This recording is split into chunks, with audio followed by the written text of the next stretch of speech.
कल्याणं आरोग्यं धनसम्पदं शत्रुबुद्धिविनाशनं.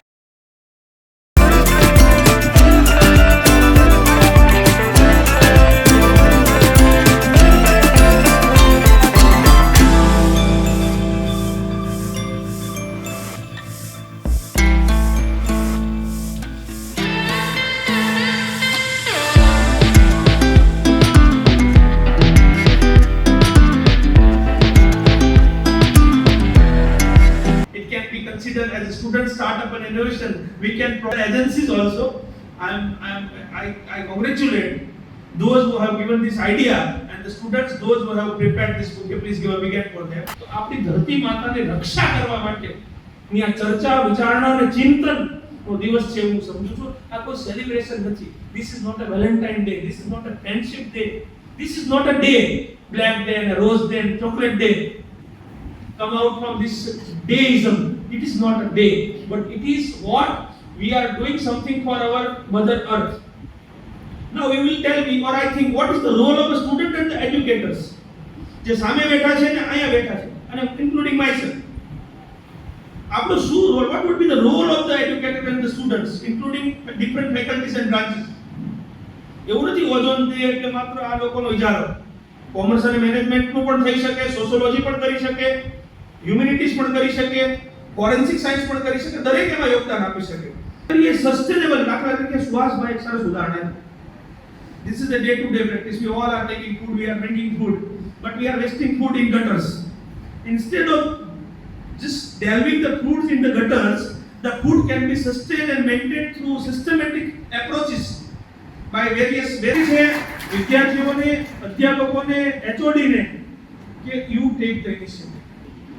इरादे ने होते तो सपने साकार होते हैं, अरे सच्ची लगन हो तो रास्ते आशा होते हैं. ये બધું આપણા વિદ્યાર્થીઓ છે કે પ્રોજેક્ટ્સ કરે, PhD ના થીસિસ લખાય, રિસર્ચ પેપર લખાય અને આ વિસ્તારની માંગ પ્રમાણે લખાય એવી મારી અપેક્ષા છે. This proof and positive environment change is possible through global unity in action. Students and responsibility of each and every individual living on this planet. આ પ્લેનેટ ઉપર વસતો દરેક નાગરિક જો ઓઝોનની ચિંતા કરશે તો મને શ્રદ્ધા અને વિશ્વાસ છે. અને I also believe in the theory, sociological theory, charity begins at home.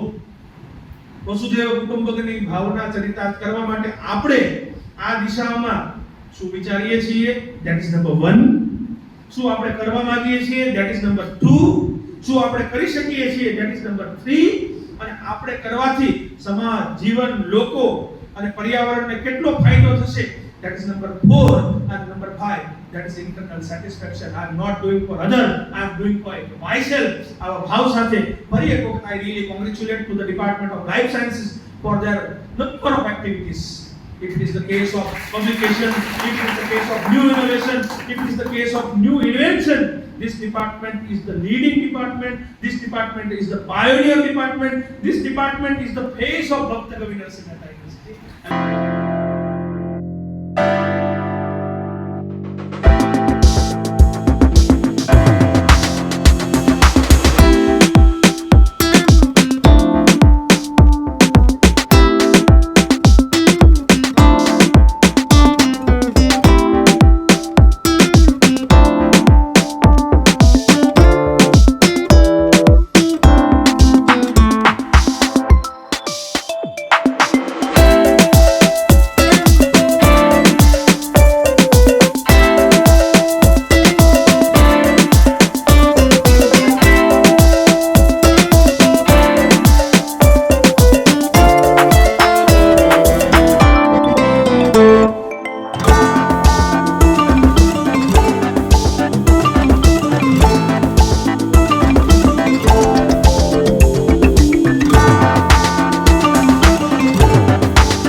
Doctor Subhash university. Today is project of balancing atmosphere health.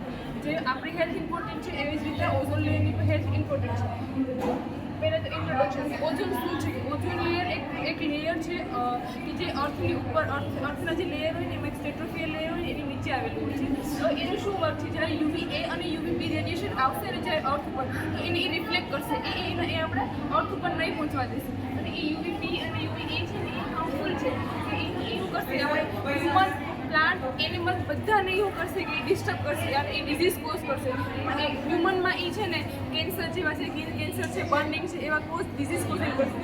એ પછી પ્લાન્ટ છે, પ્લાન્ટનું એ એગ્રીકલ્ચર એ ડિસ્ટર્બન્સ કરશે. એ છે પછી ઓઝોન કઈ રીતે ડિપ્લિકેશન થાય, ઓઝોનનું કઈ રીતે બ્રેકડાઉન. તો પહેલાં શું હોય કે આ છે ને યુવી રેડિયેશન છે. જ્યારે યુવી રેડિયેશન કાર્બન ઉપર આવશે, કાર્બન છે એ એસી રેફ્રિજરેટર થ્રુ છે ને એન્વાયરમેન્ટમાં જાય. જ્યારે આપણે એને ઓપન કરીએ, ક્લોઝ કરીએ ત્યારે હવે એ શું કરશે? યુવી રેડિયેશન આવી છે ને એ ક્લોરિનને રિમૂવ કરી નાખે. CFCમાં જે કાર્બન સાથે 3 ક્લોરિન જોડાયેલા છે ને એમાંથી એક ક્લોરિન છે ને એ રિમૂવ થઈ જાય. હવે આ રિમૂવ થયેલો ક્લોરિન છે ને એ ઉપર એટમોસ્ફિયરમાં જશે અને ઓઝોનને ડિસ્ટર્બ કરશે, O3ને ડિસ્ટર્બ કરશે. એટલે એ ઓઝોનને બ્રેક કરશે ને O2માં કન્વર્ટ કરશે અને Cl છે એ O સાથે જોડાઈ જશે. ફરી આ જે ClO છે ને એ જે આ O2 મોલેક્યુલ છે ને એની આરે એની આરે એ અટેચ થશે. એટલે O2 બનશે અને જે આ Cl હતું એ રિલીઝ થઈ જશે. એટલે O3માંથી શું ફોર્મ થઈ ગયું? O2 ફોર્મ થઈ ગયું. એટલે ઓઝોન આપણો બ્રેક થઈ ગયો. હવે આ એક Cl મોલેક્યુલ પાછું ઓઝોનને બ્રેક કરશે. એવી રીતના આ સાયકલ ચાલતી રહેશે. અને એક Cl મોલેક્યુલ પાસે એબિલિટી હોય કે 1000 જેટલા ઓઝોનના મોલેક્યુલ છે ને એને બ્રેકડાઉન કરે. આ ડેન્જર ગેસીસ છે કે કયા આ ગેસીસ છે કે જે છે ને એન્વાયરમેન્ટને હાર્મ કરે છે, કે જે ઓઝોનને હાર્મ કરે છે. એ CFC છે, ક્લોરોફ્લોરોકાર્બન, જે રેફ્રિજરેટરમાં અને એસીમાં છે. હવે આ બધા છે. પછી હેલોજન છે, બ્રોમાઇડ છે. બ્રોમાઇડ ને હેલોજન છે એ બધા આપણે એગ્રીકલ્ચરમાં યુઝ કરીએ છીએ કે કોઈ પણ પેસ્ટિસાઇડ હોય ને એમાં યુઝ કરવામાં આવે છે. હવે આ બધા ગેસની જગ્યાએ આપણે અલ્ટરનેટિવ ગેસ યુઝ કરવાના કે જે ઓઝોન લેયરને હાર્મફુલ ન કરતા. પછી આ ટેકનોલોજી કઈ ટેકનોલોજી એવી ડેવલપ કરવામાં આવી કે એના લીધે ઓઝોન લેયરનું ડુપ્લિકેશન ન થાય. એમાં છે નેચરલ રેફ્રિજરેટર. જો આ ઇમેજ છે નેચરલ રેફ્રિજરેટરની, એ શું કરશે કે નેચરલી તમારું ફૂડ છે, તમારું મિલ્ક છે એને પ્યોર રાખશે અને એને બગડવા નહીં દેશે. એટલે આ જે રેફ્રિજરેટર છે એમાંથી ક્લોરોફ્લોરોકાર્બન રિમૂવ આવતો નથી. એટલે આવા અલ્ટરનેટિવ ફોર્મ આપણે યુઝ કરવા જેથી જેના લીધે CFCનું લેવલ ઓછું થાય અને ઓઝોન લેયર ડુપ્લિકેશન ઓછું ઘટે. પછી બીજું છે ગ્રીન ટેકનોલોજી. ગ્રીન ટેકનોલોજી આપણે કે આપણે ફોરેસ્ટેશન કરવું, પ્લાન્ટ વાવવા. એના લીધે શું થશે કે ફોટોસિન્થેસિસ થ્રુ એ શું કરશે કે ઓક્સિજનને કાર્બન ડાયોક્સાઇડની ફોટોસિન્થેસિસની પ્રોસેસથી એ લઈ લેશે. એટલે એન્વાયરમેન્ટમાં કાર્બન ડાયોક્સાઇડનું પ્રમાણ ઘટાડશે. પછી છે રિન્યુએબલ એનર્જી, કારણ કે એર થ્રુ જે વિન્ડની છે, જીઓથર્મલ છે, વોટર છે, એ બધી એનર્જીનો યુઝ કરવો. કે જે કાર્બન ડાયોક્સાઇડ પ્રોડક્શન કરતી હોય ને એવી એનર્જીનો ઓછો યુઝ કરવો. અને આ જે રિન્યુએબલ જે હોય ને એનર્જી એનો યુઝ કરવો. સોલાર છે, એવી બધી વિન્ડ છે, એનો યુઝ કરવો. હવે ડિફરન્ટ પ્રકાર આ ગ્રાફ છે ઇન 1979 ફર્સ્ટ ટાઈમ ઓઝોનમાં ડુપ્લિકેશન આવ્યું અને 2019માં એનું રિકવર થઈ ગયું. કોરોના વાયરસના લીધે એનું રિકવરી થઈ ગયું. આ કોઈનો ઓલું છે કે કેટલા ટાઈમમાં કેટલા ઓછું પછી હવે કે સોલ્યુશન શું છે આના માટે, શું સોલ્યુશન કરવાનું કે મોન્ટ્રિયલ પ્રોટોકોલ છે ને આના ઉપર વર્ક કરે છે, ઓઝોન લેયર ઉપર વર્ક કરે છે. એ શું કરશે કે એવા હાર્મફુલ ગેસીસ છે CFC છે ને એને શું કરશે ફેઝ આઉટ કરી નાખશે. એના માટે એ અલ્ટરનેટિવ યુઝ કરશે.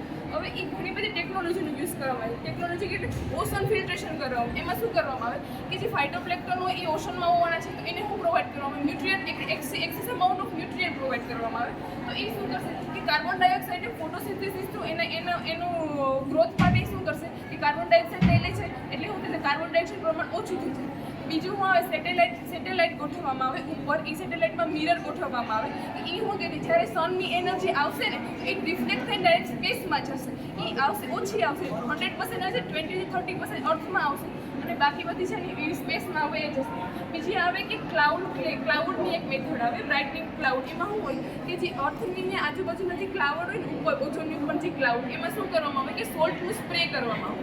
એ સોલ્ટમાં એવા રિએજન્ટ હોય કે જે રિફ્લેક્ટિવ હોય કે જે એનર્જી હોય છે ને એને અર્થ સુધી નહીં આવવા દેશે અને એ શું કરશે બહાર રિફ્લેક્ટિવ કરશે. મોન્ટ્રિયલ પ્રોટોકોલ છે ને એ આના ઉપર વર્ક કરે છે અને એ ઇફેક્ટિવ છે. મોન્ટ્રિયલ પ્રોટોકોલ જ્યારે મોન્ટ્રિયલ પ્રોટોકોલ યુઝ બનાવવામાં આવે ત્યાર પછી ઓઝોનમાં ઘણો ફાયદો છે. પછી એન્જિનિયરિંગ જીઓ એન્જિનિયરિંગ રીતેની ભૂલો આવે એમાં શું કે કાર્બન ડાયોક્સાઇડ રિમૂવલ કરવામાં આવે અને ઓશન બેઝ સીડીઆર રાખે. કાર્બન ડાયોક્સાઇડ તમે કઈ રીતના રિમૂવ કરો કે જે કાર્બન ડાયોક્સાઇડ એરમાં છે ને એને ડાયરેક્ટલી મિકેનિઝમ થ્રુ છે ને એને ઓલું કરી લેવામાં આવે, એક્સેપ્ટ કરી લેવામાં આવે અને એને છે ને અંડરગ્રાઉન્ડ સ્ટોર કરવામાં આવે કાં તો કોઈ મટીરિયલ છે ને બિલ્ડિંગ મટીરિયલ એનામાં યુઝ કરવામાં આવે એટલે કાર્બન ડાયોક્સાઇડનું પ્રમાણ ઓછું થાય છે.